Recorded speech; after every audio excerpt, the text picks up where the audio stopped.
இன்னைக்கு வரைக்கும் நான் வாழ்ந்த வாழ்க்கையை பாடமா முன்னாடி வைக்கிறேன். ஏன் அரசியல் சுத்தம் செய்ய வேண்டும் என்பதற்காக ஒரு வேலையை விட்டு வந்தேன். பேட்ச்ல என்னுடைய ரேங்க பாருங்க. ஐபிஎஸ் பேட்ச்ல நான் கடைசியால வரல. என் ரேங்க போய் பாருங்க. 2011 ஐபிஎஸ் பாஸ் அவுட்ல ரேங்க் என்ன? Rank number 2.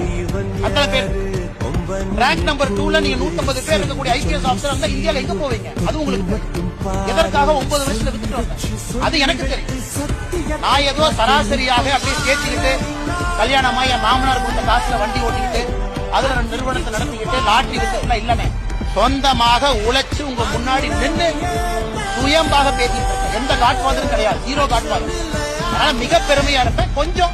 கொஞ்சம் வாய்ப்பேச்சு அதிகம், கொஞ்சம் குறும்பு அதிகம், கொஞ்சம் தன்மானமும் வைராகியமும் கொஞ்சம் அதிகம். அப்பப்ப பிரச்சனை மாட்டிக்கிறேன். அதுக்காக பிரச்சனை வந்தாலும் தன்மானத்தையும் வைராகியத்தையும் விட மாட்டேன். எந்த பிரச்சனையும் வந்து தனி மனிதனாக விவசாயம் செஞ்சாலும் திரும்ப வந்துட்டே தான் இருக்கும்.